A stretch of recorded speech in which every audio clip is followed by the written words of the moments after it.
عمي هذا ترى مو شيخ، يا عالم، العشائر يسمعوا، يا المواطنين يسمعوا، يا غيركم يسمعوا، واحنا بريء من عده. صح هو فرد من افراد العشيره وليس شيخ، هو جاه وجي خليه يمشي ماكو مانع.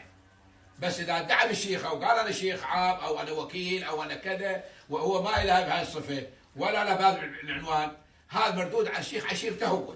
انا ما اقدر احاسب من غير شيخ عشيره، ما له علاقه بي.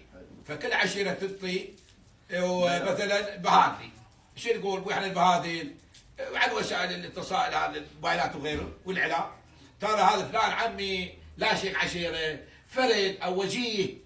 فحتى الانسان لا يغش مثلا ياخذ عطوه فصل ينقلب بشغله، ترى هو يتحملها، مو يغشكم انا تابع لفلان ولا تابع لفلان ويغش المواطنين اللي ما تعرفوا العشاير. قطع القاتل عندنا بعض الشغلات